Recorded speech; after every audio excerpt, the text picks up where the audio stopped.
Kalvari Lent கால தியானங்கள். கர்த்தருடைய பரிசுத்த நாமத்துக்கு ஸ்தோத்திரம் உண்டாவதாக. இந்த நாளிலும் லெந்து காலங்களிலே ஐஎம்டி வாயிலாக நாம் தியானிக்கிற வார்த்தையைக்காக நாம் ஆயத்தமாகவும், விசேஷமாக இந்த நாளிலே இந்த காலுடைய செய்தியை நாம் தியானிக்கும்படி வாய்ப்பினை கொடுத்த ஐஎம்டிவி ஃபவுண்டர் பென் சுரேஷ் அவர்களுக்கும் ஊழியர் யாவருக்கும் இயேசு கிறிஸ்து நாமத்திலே வாழ்த்துக்களை தெரிவித்துக் கொள்கிறேன். விசேஷமாய் இந்த நாளிலும் இந்த லெந்து காலிலே தொலைக்காட்சி மூலமாய் பார்த்து கொண்டு உங்களையும் கர்த்தர் ஆசீர்வதிப்பாராக.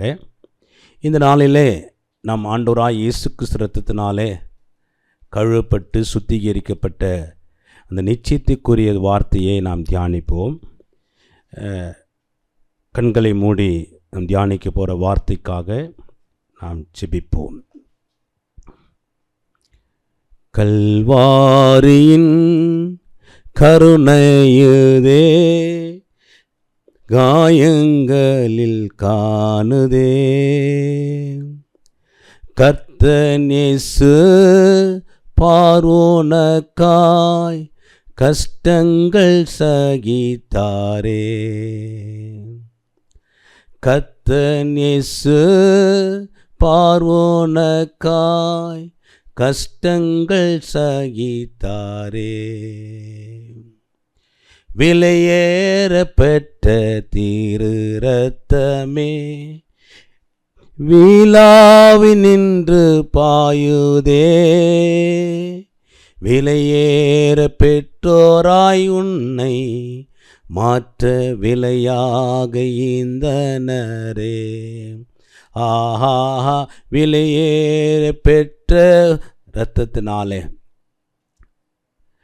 விலையேற பெற்ற இரத்தம் அது மாத்திரமல்ல,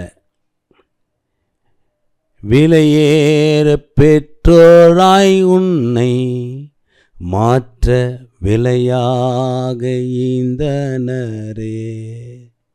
கர்த்தாவே, இந்த நாளிலும் நீ கொடுக்கப்படுகிற இந்த லெந்து காலில் நம்முடைய வார்த்தை உம்முடைய விலையேறப்பட்ட இரத்தத்தினாலே கழுவி சுத்திகரிப்பது, இந்த நிச்சயத்துக்குரிய வார்த்தையின்படி உங்கள் இரத்தத்தினால் இன்னும் கழுவி சுத்திகரித்து நீங்கள் பரிசுத்தப்படுத்தும்படியாய் உங்களுடைய வார்த்தை இவர்களுக்குள்ளே கிரியை செய்வதாக. இயேசு கிறிஸ்து நாமத்தில் பிதாவே, ஆமேன். கர்த்தருடைய பரிசுத்த நாமத்துக்கு ஸ்தோத்திரம் உண்டாவதாக. இந்த நாளிலும் நாம் இயேசு கிறிஸ்து இரத்தம் நம்ம கழுவி சுத்திகரித்து நம் பரிசுத்தமாக்குவதை நிச்சயத்தை குறித்து நாம் தியானிக்க போகிறோம். எபிரேயருக்கு எழுதின நிருபம் 9ஆம் அதிகாரம் 14ஆம் வசனத்தில், நித்திய ஆவியினாலே தம்மை தாமே பழுதற்ற பலியாக தேவனுக்கு ஒப்பு கொடுத்து கிறிஸ்து இரத்தம் ஜீவனுள்ள தேவனுக்கு ஊழியம் செய்வதற்கு அவர்கள் மனசாட்சியை செத்த கிரிகளற சுத்திகரிப்பது எவ்வளவு நிச்சயம். கிறிஸ்துவுடைய இரத்தம் ஜீவனுள்ள தேவனுக்கு ஊழியம் செய்வதற்கு உங்கள் மனசாட்சி செத்த கிரிகளுக்கு சுத்திகரிப்பது எவ்வளவு நிச்சயம். அதுக்கு முன்பு வசனத்தை தியானிக்கும்போது எபிரேயர் 9:13 காலை வெள்ளாட்டுக்கடா இவள் இரத்தம் தீட்டுப்பட்டவங்களை தெளிக்கப்பட்ட சுடரின் சாம்பலும் சரீரத்துண்டாகும்படி பரிசுத்தப்படுத்தினார்கள் என்று தியானிக்கிறோம். பழைய ஏற்பாட்டு காலத்தில் வெள்ளாட்டுக்கடா இவள் இரத்தம் பரிசுத்தமாக்கிறது என்று பலியாக ஒப்பு கொடுத்ததை குறித்து நாம் பார்க்கிறோம். ஆனால் ஆண்டவராய் இயேசு கிறிஸ்து இரத்தம் விசேஷமாய் நம்மை கழுவி சுத்திகரித்து பரிசுத்தமான்பதை குறித்து வேதம் தெளிவாக சொல்லப்படுகிற வார்த்தையை நாம் கவனிப்போம். ரோமருக்கு எழுதின நிருபம் 5ஆம் அதிகாரம் 9-10 வசனத்தை நாம் கவனிப்போம். ரோமருக்கு எழுதின நிருபம் 5ஆம் அதிகாரம் 9-10 வசனம். இப்படி நாம் அவருடைய இரத்தத்தினாலே நீதிமான்களாக்கப்பட்டு, அவர் இரத்தத்தினாலே நீதிமான்களாக்கப்பட்டு இருக்க கோபாக்கினைக்கு நீங்களாக அவராலே நாம் ரட்சிக்கப்படுவது அதிக நிச்சயமாமே. நாம் தேவனுக்கு சத்துருக்களாய் இருக்கையில் அவருடைய குமாரனின் மரணத்தினாலே அவருடைய ஒப்புரவாக்கப்பட்டோமானால் ஒப்புரவாக்கப்பட்ட பின் நாம் அவருடைய ஜீவனாலே ரட்சிக்கப்படுவது அதிக நிச்சயமாக. வாசித்த வார்த்தையின்படி ஆண்டவராய் இயேசு கிறிஸ்து இரத்தத்தினாலே நீதிமானாக்கப்பட்டு ரட்சிக்கப்படுவது நிச்சயம் என்று பார்க்கிறோம். அது மாத்திரமல்ல, நாம் தேவனுக்கு சத்துருளாய் இருக்கையில் அவருடைய குமாரன் மரணத்தினாலே ஒப்புரவாக்கப்பட்ட பின் நாம் அவருடைய ஜீவனாலே ரட்சிக்கப்படுவது அதிக நிச்சயமாம். அப்போ வாசித்த இந்த வார்த்தையின்படி அவருடைய இரத்தத்தினாலே நாம் நீதிமானாக்கப்பட்டு அவர் இரத்தத்தினாலே நாம் ஒப்புரவாக்கப்பட்டோம், ரட்சிக்கப்பட்டது நிச்சயம் என்று வேதம் தெளிவாய் சொல்லப்படுகிறது. எனவே நாம் கோபாக்கிக்கு நாளாயிருந்த நம்மை ஆண்டவராய் இயேசு கிறிஸ்து இரத்தத்தினாலே நாம் நீதிமானாக்கப்பட்டோம், ஒப்புரவாக்கப்பட்டோம், ரட்சிக்கப்பட்டது நிச்சயம் என்று நாம் தியானிக்கிறோம். அது மட்டுமல்ல, ஆண்டவராய் இயேசு கிறிஸ்துனுடைய பிரியம் என்னவென்றால் பூலோகத்திலும் பரலோகத்தில் இருக்கிற எல்லாரையும் ஒன்று சேர்க்க வேண்டும். அதற்காகத்தான் அவர் இரத்தத்தை சிலுவையில் சிந்தினார் என்று வேதம் தெளிவாய் சொல்லப்படுகிறது. கொலோசியருக்கு நிருபம் 1 அதிகாரத்திலே நாம் வாசிக்கும் போது தெளிவாக நாம் கவனிக்கலாம். கொலோசியர் 1 அதிகாரம் 20-21 அவர் சிலுவையில் சிந்தின இரத்தத்தினாலே சமாதானத்தை உண்டாக்கி பூலோகத்தில் உள்ளவைகள் பரலோகத்தில் உள்ளவைகள் யாவும் அவர் மூலமாய் தமக்கு ஒப்புரவாக்கிக் கொள்ளவும் அவருக்கு பிரியமாயிற்று. முன்னே அந்நியராயும் துர்க்கிரியைகளினால் மனதிலே சத்துருக்களாயும் இருந்த உங்களையும் பரிசுத்தராக்கவும் குற்றமற்றவர்களாக்கவும் கண்டிக்கப்படாதவர்களாக்கவும் தமக்கு முன் நிறுத்தும்படியாக அவருடைய மாம்ச சரீரத்தில் அடைந்த மரணத்தினாலே இப்பொழுது ஆண்டவராய் இயேசு கிறிஸ்து சிலுவையின் இரத்தத்தினாலே நமக்கு சமாதானம் உண்டாக்கிறது மட்டுமல்ல, பூலோகத்துள்ளவைகளும் பரலோகத்துள்ள யாவையும் அவர் மூலமாய் வேதம் தெளிவாய் சொல்லப்படுது தமக்கு ஒப்புரவாக்கி கொள்வதற்கு தேவனுக்கு பிரியமாயிற்று. ஆண்டவராய் இயேசு கிறிஸ்து சிலுவையிலே தன்னை ஒப்பு கொடுத்து சிந்தின இரத்தத்தினாலே சமாதானத்தை உண்டாக்கினது மட்டுமல்ல, ஆண்டவருடைய பிரியம் என்னவென்றால் பூலோகத்துள்ளவைகளும் பரலோகத்துள்ளவைகளும் யாவையும் அவர் மூலமாய் ஒப்புரவாக்க வேண்டும் என்று தேவனுக்கு பிரியமாயிற்று. ஆண்டவருடைய பிரியம் பாருங்க. நமக்காக ஆண்டவராய் இயேசு கிறிஸ்து பாடுகளை சகித்து, அந்த பாடுகள் நிந்தைகள் அவமானங்களை சகித்த ஆண்டவர், அவருக்கு பிரியம் என்னவென்றால் நாம் சமாதானத்தை பெற்றுக்கொள்ள வேண்டும். நாம் மட்டுமல்ல, பூலோகத்துள்ளவைகளும் பரலோகத்துள்ள யாவரையும் அவர் சிலுவையில் சிந்தின இரத்தத்தினாலே நாம் ஒப்புரவாக்கினார். அது அவருக்கு பிரியமாயிற்று என்று தியானிக்கிறோம்.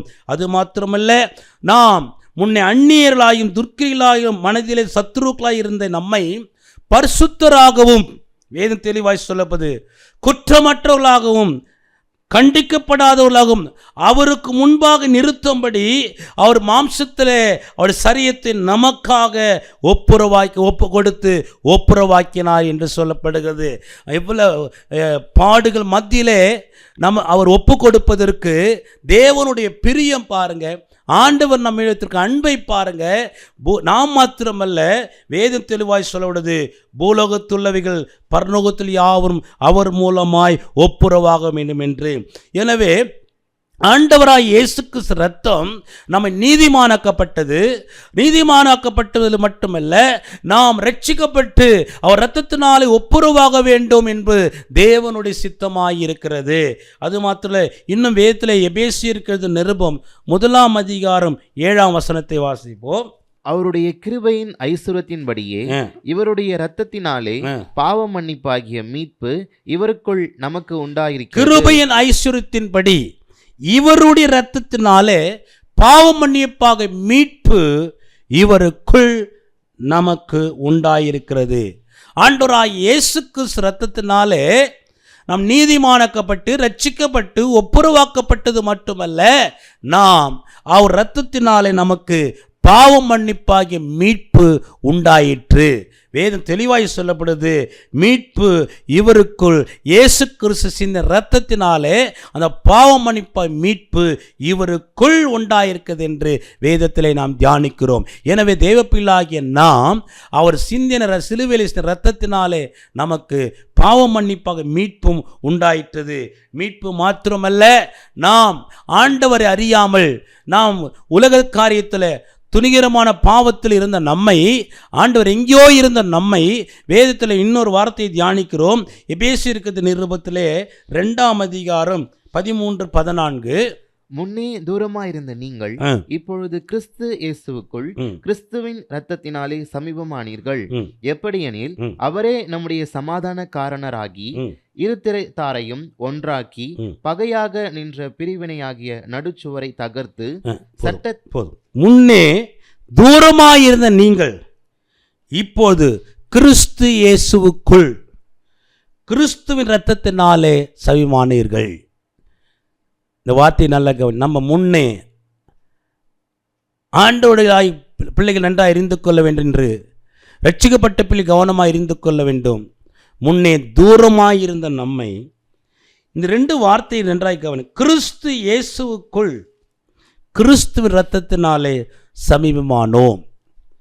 கிறிஸ்து இயேசுவுக்குள் கிறிஸ்துவின் இரத்தத்தினாலே ரட்சிக்கப்பட்ட கர்த்தருடைய பிள்ளைகள் நன்றாக அறிந்து கொள்ள வேண்டும். இன்று கிறிஸ்துவுக்குள் நாம் எப்படி இருக்கிறோம், நம்முடைய வாழ்க்கை, நம்முடைய ஜீவியம், நம்முடைய நடக்கை நம்ம எப்படி இருக்கும் என்று நிதானித்து சிந்தித்து ஆராய்ந்து பார்ப்போம். வேதம் சொல்லப்படுது, நம்ம தூரமாயிருந்த நம்மை கிறிஸ்துவுக்குள் ஆண்டவராய் இயேசு கிறிஸ்து சிலுவையிலே சிந்தின இரத்தத்தினாலே நாம் கிறிஸ்துவுக்குள் தூரமாயிருந்த நம்மை இயேசு கிறிஸ்து இரத்தத்தினாலே சமீபமானோம். அது மாத்திரமல்ல, வேதம் சொல்லப்படுகிறது, அவரே நம்முடைய சமாதானக்காரராகி நம்ம இரு திரைத்தாரையும், நமக்கும் ஆண்டவருக்கும் ஒரு பிளவு, ஒரு பிரிவு, பாவம் இருந்தது, அக்கிரமம் இருந்தது, மீறுதல் இருந்தது, அநியாயம் இருந்தது. இந்த பிரிவினை நடுசுவரை தகர்க்கும்படி ஆண்டவராய் இயேசு கிறிஸ்து அவரையே ஒப்பு கொடுத்து, நாம் பகையாக இருந்த இந்த நம்மை அந்த சுவரை உடைத்து அவர் ஒன்றாக்கி நமக்கு அவர் சமாதானக்காரனாகி, அது மட்டுமல்ல பிரிவினை இந்த நடுசுவரை தகர்த்து போட்டார். எவ்வளவு அருமை பாருங்க.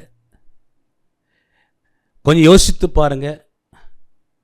நமக்கு அவருக்கு இருந்த அந்த இடைவேளையை, அந்த நடுசுவரை, நமக்கும் அவருக்கும் இருந்த தூரத்தை கிறிஸ்து இயேசுவுக்குள் அவர் சிந்திய இரத்தத்தினாலே, அது மாத்திரமல்ல அவர் சிந்திய இரத்தத்தினாலே அவர் சமாதானக்காரனாக ஆகி, வேதம் சொல்லப்படுகிறது, அந்த பிரிவினையை, நமக்கு இருக்கிற அவருக்கு இந்த பிரிவினையை, நமக்கும் இருக்கிற இந்த பாவத்தினால் இந்த பிரிவினையை, நமக்கும் அவருக்கு இந்த அக்கிரமத்தால் இந்த பிரிவினையை, நமக்கும் அவருக்கு இந்த அநியாயத்துடைய பிரிவினையை ஆண்டவராகி இயேசு கிறிஸ்து, வேதம் தெளிவாய் சொல்லப்படுது, அந்த நடுசுவரை தகர்த்து போட்டார். அவர் சிலுவையிலே அவர் ஒப்பு கொடுத்து சிந்தின இரத்தத்தினாலே.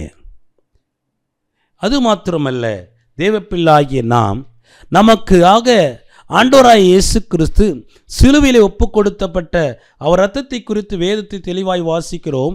1 பேதுரு 1ஆம் அதிகாரம் 19ஆம் வசனம். குற்றமில்லாத மாசற்ற ஆட்டுக்குட்டியாகிய கிறிஸ்துவின் விலையேற பெற்ற இரத்தத்தினாலே மீட்கப்பட்டீர்கள் என்று அறிந்திருக்கிறீர்களே. வேதத்தில் பார்ப்போம், வாசித்த வார்த்தையிலே குற்றமில்லாத மாசற்ற ஆட்டுக்குட்டியாகிய கிறிஸ்துவின் விலையேற பெற்ற இரத்தத்தினாலே மீட்கப்பட்டோம். குற்றமில்லாத, ஏசாயாவிலே வாசிக்கிறோம், ஒரு ஆட்டுக்குட்டி போல, மயிர் கத்தரிக்கு போல வாயை திறவாமல் அவர் தலையை சாய்த்து ஒப்பு கொடுத்தது போல, நமக்காக ஆண்டவராய் இயேசு கிறிஸ்து ஒரு ஆட்டுக்குட்டியை போல ஒப்பு கொடுத்த இயேசு கிறிஸ்து ரத்தம், வேதம் சொல்லப்படுது, குற்றமில்லாத மாசற்ற ஆட்டுக்குட்டியாக கிறிஸ்துவின் விலையேறப்பட்ட இரத்தத்தினாலே மீட்கப்பட்டீர்கள். விலையேறப்பட்ட இரத்தம். அந்த விலையேறப்பட்ட ரத்தம், நமக்காக ஒப்பு கொடுத்த இயேசு கிறிஸ்து ரத்தம் முதலாவது அறிந்து கொள்ள வேண்டும், குற்றமில்லாத ரத்தம். ஆமென். குற்றமில்லாத ரத்தம். இன்னும் கவனிங்கள், ஆண்டவராய் இயேசு கிறிஸ்துவோடு கூட அந்த யூதாஸ் 30 வெள்ளிக்காசுக்காக ஆண்டவராய் இயேசு கிறிஸ்துவை காட்டி கொடுத்தான். அவன் காட்டி கொடுத்த யூதாஸ் 30 வெள்ளிக்காசு வாங்கிட்டான். வாங்கி பிறகு அவன் சொல்கிற வார்த்தையை மத்தேயு எழுதின சுவிசேஷம் புத்தகம் 27ஆம் அதிகாரம் 4ஆம் வசனம், குற்றமில்லாத இரத்தத்தை நான் காட்டி கொடுத்ததினால் பாவம் செய்தேன் என்றான். அதற்கு அவர்கள், எங்களுக்கு என்ன, அது உன்பாடு என்றார்கள். குற்றமில்லாத இரத்தத்தை நான் காட்டி கொடுத்தேன். யூதாஸ் சொல்கிறான், காட்டி கொடுத்த யூதாஸ், இயேசுவோடு கூட இருந்த யூதாஸ், 12 சீஷரில் ஒருவனாயிருந்த யூதாஸ், 30 வெள்ளிக்காசுக்காக காட்டி கொடுத்த யூதாஸ், அவன் காட்டி கொடுத்த இயேசுவை குறித்து சொல்ற ஒரு முதல் அந்த வார்த்தையை நாம் அறிந்து கொள்ள வேண்டும். குற்றமில்லாத இரத்தத்தை நான் காட்டி கொடுத்தேன், நான் பாவம் செய்தேன். இந்த வார்த்தையை தியானித்துக் கொண்டிருக்கிற வேளையில் ஆண்டவர் மறுபடியும் என்னை ஒப்பு கொடுத்து ஜெபித்தேன். இப்பொழுதுமே நான் என் ஜெப நேரத்தில் தினமும் ஃபஸ்ட்டு பரிசுத்தத்துக்காக ஜெபிப்பேன். இன்று தேவனுடைய வார்த்தையை கேட்டுக்கொண்டிருக்கிற நாம் இந்த லெந்து காலையில் மட்டுமல்ல, அல்லது சபை கூடுவது மட்டுமல்ல, அல்லது திருவந்து மட்டுமல்ல, நாம் எப்போதும் நமக்காக சிலுவையிலே தன்னை ஒப்பு கொடுத்த ஆண்டவராய் இயேசு கிறிஸ்துவை இரத்தத்தை நினைத்து பரிசுத்தப்படுத்தி கொண்டு ஒவ்வொரு நாளும் நம்மை ஒப்பு கொடுத்து கழுவி சுத்திகரித்து கொண்டே இருக்க வேண்டும். ஏனென்றால் வேதம் சொல்லப்படுகிறது, பரிசுத்தம் உள்ளவன் பரிசுத்தமாகட்டும், நீதி உள்ளவன் இன்னும் நீதி செய்யட்டும், உண்மையுள்ளவன் இன்னும் உண்மையாய் இருக்கட்டும், அநியாயம் செய்கிறவன் அநியாயம் செய்யட்டும், அவனுக்கு கிரிக்கேற்ற பலன் என்னோடு கூட இருக்கிறது. நன்றாய் கவனிங்கள், யூதாஸ் சொல்கிறான், நான் குற்றமில்லாத இரத்தத்தை காட்டி கொடுத்தேன். குற்றமில்லாத இரத்தத்தை காட்டி கொடுத்து நான் பாவம் செய்தேன். இந்த தேவப்பிள்ளாகிய நாம் இந்த லெந்து காலிலே நாம் தியானிக்கும் போது நன்றாய் அறிந்து கொள்ள வேண்டும். லெந்து காலை மட்டில்லை, ஒவ்வொரு நாளும் நாம் சிந்தித்து நம்மை நாமே ஆராய்ந்து பார்த்து நாம் பரிசுத்தப்படுத்திக் கொள்ள வேண்டும். குற்றமில்லாதவர்களாய் இருக்க வேண்டும். நமக்காக ஆண்டவராய் இயேசு கிறிஸ்து அவரையே சிலுவையிலே ஒப்பு கொடுத்தார். யூதாசு மாத்திரமல்ல, அவர் குற்றமில்லை என்று, குற்றமில்லாத இரத்தம் என்று சொன்னது. அந்த சிலுவையிலே இந்த வசனத்தை தியானிக்கிறோம். லூக்கா எழுதின சுவிசேஷம் புத்தகத்தில் 23ஆம் அதிகாரத்தில் 14-15 பார்க்கிறோம். லூக்கா 23:14-15. அவர்களை நோக்கி, ஜனங்களை கலகத்துக்கு தூண்டி விடுகிறானே, இந்த மனுஷனை என்னிடத்தில் கொண்டு வந்தீர்கள். நான் உங்களுக்கு முன்பாக விசாரித்த போது இவன் மேல் நீங்கள் சாட்டுகிற குற்றங்களில் ஒன்றையும் நான் இவனிடத்தில் காணவில்லை. பிரதான ஆசாரியரும் அங்கு பிரதான ஆசாரிய வேதப்பார்களும் அவர் பிடிவாதமாய் ஆண்டவராய் இயேசு கிறிஸ்துவுக்கு குற்றம் சுமத்தினார்கள். அதில் குறிப்பாய் கவனிங்கள், இங்க பிலாத்தும் ஏரோதும் சொன்ன வார்த்தை 14 வசனம் வாசிப்போம். அப்பொழுது ஏரோது 14 அவர்களை நோக்கி, ஜனங்களை கலகத்துக்கு தூண்டி விடுகிறானே, இந்த மனுஷனை இடத்தில் கொண்டு வந்தீர்கள். நான் உங்களுக்கு முன்பாக விசாரித்த போது இவன் மேல் நீங்கள் சாட்டுகிற குற்றங்களில் ஒன்றையும் நான் இவர் மேல் நீங்கள் சாட்டுகிற குற்றங்களில் ஒன்றையும் என்ன வருது, நான் இவனிடத்தில் காணவில்லை என்று பிலாத்து சொல்கிறார். அடுத்தது 15 வசனம். உங்களை ஏரோதினிடத்திற்கும் அனுப்பினேன், அவரும் இவனிடத்தில் குற்றம் காணவில்லை. ஏரோதும் சொல்கிறான், இவரிடத்தில் குற்றம் காணவில்லை. அங்கு நன்றாய் கவனிங்கள், பிரதான ஆசாரியரும் வேதபாரகரும் அவரை பிடிவாதமாய் குற்றம் சாட்டிக் கொண்டிருந்தார்கள். அங்கு பிலாத்தும் ஏரோதும் சொல்லுகிறார்கள், நான் இவரிடத்தில் குற்றத்தை காணவில்லை.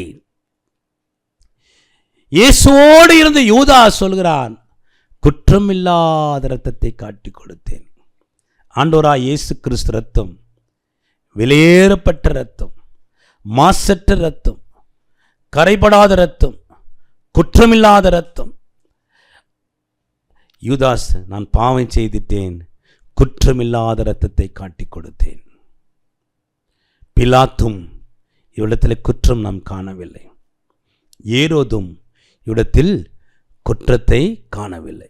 எனவே இந்த லெந்து காலையில் தேவனுடைய வார்த்தையை கேட்டுக்கொண்டிருக்க அருமையான பிள்ளைகளே, இந்த லெந்து காலையில் மாத்திரமல்ல, ஒரு நாள் சென்னையிலிருந்து நான் காட்பாடிக்கு ட்ரெயினில் வந்து கொண்டிருக்கும்போது ஒரு 2 சகோதரர்கள் பேசி கொண்டிருக்கிறார்கள். ஒருவன் தன் மாலை அணிந்து கோயிலுக்கு போக வேண்டும் என்று. அப்போ அவனுடைய நண்பர் சொல்கிறான், டேய், ஏதோ பேசிக்கொண்டு, நீ இப்பொழுது கோயிலுக்கு போகிறாய், இந்த வார்த்தையை நீ பேசக்கூடாதே, நீ மாலை அணிந்திருக்கிறாய் என்று. அப்பொழுது மாலை அணிந்திருக்கிறவன் சொல்கிறான், இது ஒன்றும் ஒரு தீய வார்த்தை, இது ஒன்றும் தவறு இல்லை என்று சொல்கிறான். கொஞ்சம் யோசித்து பாருங்கள். நாம் இந்த லெந்து காலங்களே இதை செய்யக்கூடாது அதை செய்யக்கூடாது என்று இந்த சீசன் டைம் நாம் சுத்திகரிப்பதும் கழுவப்படுறது முக்கியமல்ல. டே பை டே, ஒவ்வொரு நாளும் நம் ஆண்டவராய் இயேசு கிறிஸ்து இரத்தத்தினாலே மீட்கப்பட்ட கர்த்தருடைய பிள்ளைகள், பாவ மன்னிப்புக்கென்று ஆண்டவராய் இயேசு கிறிஸ்து இரத்தத்தினாலே கழுவப்பட்ட நீங்கள், ரட்சிக்கப்பட்ட நீங்கள், நீதிமானாக்கப்பட்ட நீங்கள், ஒப்புரவாக்கப்பட்ட நீங்கள், தேவப்பிள்ளாகிய நாம் லெந்து காலங்களிலும் திருவுருந்தது மாத்திரமல்ல, எப்போது நாம் பரிசுத்தமாக இருக்க வேண்டும். ஒரு சீசனை போல நாம் பரிசுத்தமாகக்கூடாது. அதனால் லெந்து காலம் தவறு என்று சொல்லவில்லை. அது தியானித்து இந்த 40 நாட்கள் நாம் சுத்திகரிப்பது நல்லது தான். எனவே உலகத்தான் போல நாம் இருக்கக்கூடாது. நாம் தேவனுக்கு பயந்து ஒவ்வொரு நாளும் பரிசுத்தமாக இருக்க வேண்டும். எனவே இந்த வாசித்த வார்த்தையின்படி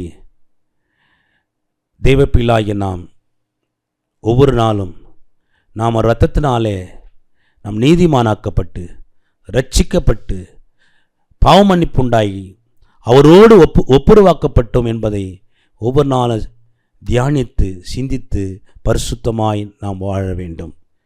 1 யோவான் 1ஆம் அதிகாரத்தில் கடைசி ஒரு வார்த்தை தான். 1 யோவான் 1ஆம் அதிகாரம் 7ஆம் வசனம். அவர் ஒளியில் இருக்கிறது போல நாமும் ஒளியிலே நடந்தால் ஒருவரோடு ஒருவர் ஐக்கியப்பட்டிருப்போம். அவருடைய குமாரனாகிய இயேசு கிறிஸ்துவின் இரத்தம் சகல பாவங்களையும் நீக்கி நம்மை சுத்திகரிக்கும். குமாரனாகிய இயேசு கிறிஸ்து இரத்தம் சகல பாவம் நீக்கி நம்மை சுத்திகரிக்கும். இந்த நாளில் இந்த வார்த்தை கேட்டிருக்கிற தேவ பிள்ளைகளே, ஆண்டவராய் இயேசு கிறிஸ்து இரத்தம் சகல பாவங்கள் நீக்கி நம்மை சுத்திகரிக்கும். எனவே அந்த பாவங்கள் கழுவி சுத்திகரிக்கப்படுவதற்கு உங்களை முதலாவது அறிக்கையிட்டு ஒப்பு கொடுக்க வேண்டும். அதே வசனத்தில் 9ஆம் வசனத்தை வாசிக்கிறோம்.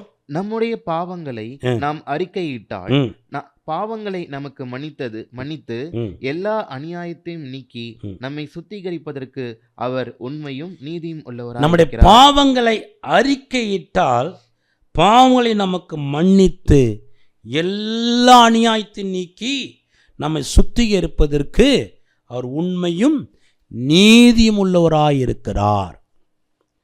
நாம் செய்த பாவங்கள், அக்கிரமங்கள், மீறுதல்கள், அநியாயங்களை இந்த நாளிலே தேவனுடைய வார்த்தை கேட்டிருக்க நீங்கள், ஆண்டவராய் இயேசு கிறிஸ்து சகல பாவம் நீக்கி நம்மை சுத்திகரிக்கும்.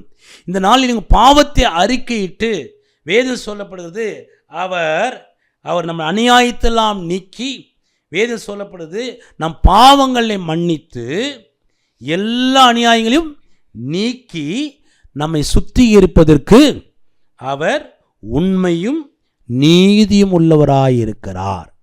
எனவே அருமையான தேவனுடைய பிள்ளைகளை, இன்று நாம் பாவங்களை அறிக்கையிட்டு விட்டுடணும். நீதிமொழியில் தான் வாசிக்கிறோம்.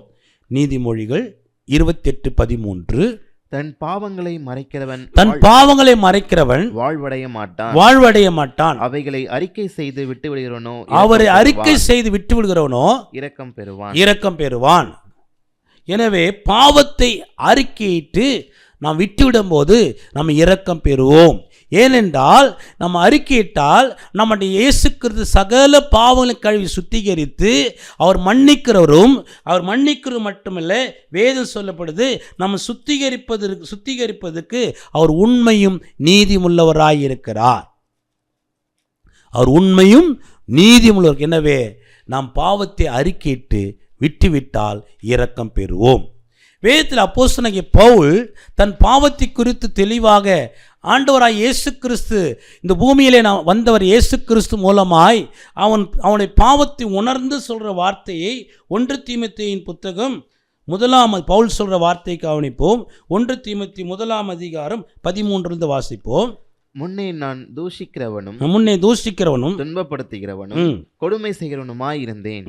அப்படி இருந்தும் நான் அறியாமல் அவிசுவாசத்தினாலே அப்படி செய்தபடியினால் இரக்கம் பெற்றேன். நம்முடைய கர்த்தரின் கிருபை கிறிஸ்து இயேசுவின் மேலுள்ள விசுவாசத்தோடும் அன்போடும் கூட என்னிடத்தில் பரிபூர்ணமாய் பெருகிற்று. பாவிகளை ரட்சிக்க கிறிஸ்து இயேசு உலகத்தில் வந்தார் என்கிற வார்த்தை உண்மையும் எல்லா அங்கீகரிப்புக்கும் பாத்திரமுமானது. முன்னே தூஷிக்கிறவனாயிருந்தவன், துன்பப்படுத்துவனாயிருந்தவன், கொலைகாரனாய் இந்த பவுல் ஆண்டவராய் இயேசு கிறிஸ்து மூலமாய் இயேசு கிறிஸ்து பாவி ரட்சிக்க கிறிஸ்து இயேசு உலகத்துக்கு வந்தார் என்கிற வார்த்தையை உண்மை என்பது தெளிவாக பவுல் சொல்றார். எல்லா அங்கீகரிப்புக்கும் பாத்திரமானது. அதில் குறிப்பாய் பவுல் தன் பாவத்தை குறித்து சொல்றார். அருமையான ஒரு வார்த்தை பாருங்க. அவர்களில் பிரதான பாவி நான். துன்புறுத்தவன், வேதம் சொல்லப்படுகிறது, அவன் ஒரு துன்மார்க்கன், தூஷிக்கிறவன், கொலைகாரனாயிருந்தவன். அப்பேற்பட்ட அப்போஸ்தலனாகிய பவுல் சொல்கிறார், பாவி ரட்சிக்க கிறிஸ்து இயேசு உலகத்துக்கு வந்தார். இந்த உலகத்துக்கு வந்த இயேசு கிறிஸ்து அவர் உண்மையுள்ளவர் என்பதற்கு எல்லா வேதத்தில் சொல்லப்படுது. எல்லாவற்றுக்கும் உண்மை உள்ளவர் என்பதற்கு எல்லா அங்கீகரிப்புக்கும் பாத்திரமானது சொல்லிட்டு பவுல் பாவிகளில் பிரதான பாவி நான் என்று உணர்த்தப்பட்டு சொல்லுகிறார். எனவே நாம் இந்த நாளிலும் கூட நம்முடைய பாவத்தை அறிக்கிட்டால் நம்முடைய தேவன் நம்ம பாவங்களை கழுவி சுத்திகரித்து நம் பாவங்களை மன்னித்து அவர் உண்மையும் நீதி உள்ளவராயிருக்கிறார். பூலோகத்திலும் பரலோகத்திலும் ஒன்றாயிருக்க வேண்டும் என்று தேவனுடைய விருப்பம். அவர் சிந்தின சிலுவையில் சிந்தின இரத்தத்தினாலே அது ஒன்றாக்க வேண்டும் என்று தேவனுக்கு பிரியமாயிற்று என்று தியானித்தோம். அது மாத்திரமல்ல, கடைசியர் வார்த்தையை வெளிப்படுத்தல் 1 அதிகாரத்தை தியானித்து ஜெபம் 6 வசனம். நம்மிடத்தில் அன்பு கூர்ந்து தமது இரத்தத்தினாலே நம்முடைய பாவங்களற நம்மை கழுவி தம்முடைய பிதாவாகிய தேவனுக்கு முன்பாக நம்மை ராஜாக்களும் ஆசாரியர்களும் ஆக்கின அவருக்கு மகிமையும் வல்லமையும். வெளிப்படுத்தல யோவான் தெளிவாய் சொல்ற வார்த்தையை பார்க்கிறோம். நம்மிடத்திலே அன்பு கூர்ந்து தம இரத்தத்தினாலே நம்முடைய பாவங்களற கழுவ நம்ம கழுவி நம்முடைய பிதாவாகிய தேவனுக்கு முன்பாக ராஜாக்களாகவும் ஆசார நிறுத்தும்படியாக. ஆண்டவருடைய அன்பு பாருங்க. பாவங்களை கழுவி சுத்திகரித்து மன்னித்து ஒப்புரவாக்கப்பட்டு நீதிமானாக்கப்பட்டு ரட்சிக்கப்பட்டு ஒன்றாக்கி தேவன பிள்ளாகிய நாம் ஒவ்வொரு நன்றாய் அறிந்து கொள்ள வேண்டும். அவர் தன்னையே சிலுவையில் அந்த பாடுகளை அனுபவித்து இரத்தத்தை சிந்தி பூலோகத்துள்ள பரலோகத்தில் ஒன்றாக்கின தேவனுடைய பிரியம் மற்றும் அல்ல, அது அவர்களுக்கு மிகவும் பிரியமானது என்னவென்றால் நாம் பிதாவனுக்கு முன்பாக ராஜாக்களும் ஆசாரியர்களாய் வேதம் சொல்லப்படுகிறது அவருக்கு மகிமாய் உண்டாக வேண்டும் என்று உண்டாயிருப்பதாக என்று சொல்லப்படுகிறது. ஆண்டவராகிய இயேசு கிறிஸ்து நம்முடைய பாவங்களை கழுவி ராஜாக்களும் ஆசாரில் நிறுத்தும்படிக்கு தேவன் சித்தமுள்ளவராயிருக்கிறார். அவருக்கே மகிமை உண்டாவதாக. ஜெபிப்போம். பரலோகத்தின் பிதாவே, நன்றியோடு துதிக்கிறோம், சோத்துதிக்கிறோம். நீர் மனுகுலத்தின் ஜனங்களுக்காக தன்னையே ஒப்பு கொடுத்து சிந்த இரத்தத்தினாலே கழுவப்பட்டு சுத்திகரிக்கப்பட்டு பாவ மன்னிப்பின் மூலமாய் ஆண்டவரே மீட்கப்பட்டு உமக்கு முன்பாக ராஜாக்கள் ஆசாரி நிறுத்தும்படிக்காக நீ சித்தம் கொண்டு எங்கள் மேல் இருந்ததுக்காய் சோத்திரம். நீ கொடுத்த வார்த்தைக்காய் சோத்திரம். இன்னும் உடைய ஜனங்கள் கேட்ட வார்த்தையின்படி இவரை சுத்திகரித்து பரிசுத்தப்படுத்தி காத்துக்கொள்ளுங்க. இயேசு கிறிஸ்துவின் நாமத்தில் பிதாவே, ஆமென்.